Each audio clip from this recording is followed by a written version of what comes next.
LB Nagar కాన్స్టిట్యున్సీలో మన మాధవాచారి గారు హ్యూమన్ రైట్ పీడబ్ల్యూఏ సంస్థను స్థాపించి నన్ను అనగా పల్లె అజయ్ కుమార్ ముదిరాజ్ గారిని, అక్కని రాణి గారిని,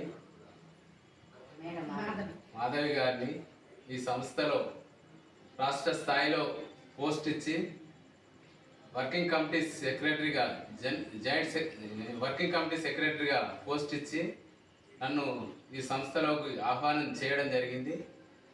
నేను మున్ముందు ప్రజల కోసం, న్యాయం కోసం, ప్రజలకు ఎక్కడ న్యాయం కావాలన్నా మేము ముందుండి అన్నగారికి చేదోడు వాదోడుగా ఉంటాము.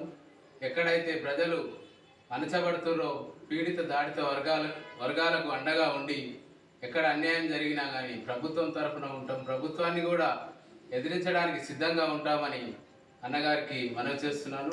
అదేవిధంగా మహిళలు, మా అక్క రాణక్క కానీ మాధవక్క కానీ మాకు సపోర్ట్ ఉంటారు. అదేవిధంగా మున్ముందు ఎక్కడ గరీబోళ్ళు ఉన్నా, వాళ్ళకి ఎక్కడ అన్యాయం జరిగినా కానీ మేమైతే ఖచ్చితంగా ఉంటాము. ప్రభుత్వాన్ని నిలదీయడానికైనా, ఎక్కడైనా అధికారులను నిలదీయడానికైనా ముందుగా ఉండి ప్రజల కోసమే సేవ చేస్తామని మనవి చేస్తున్నాను. Thank you.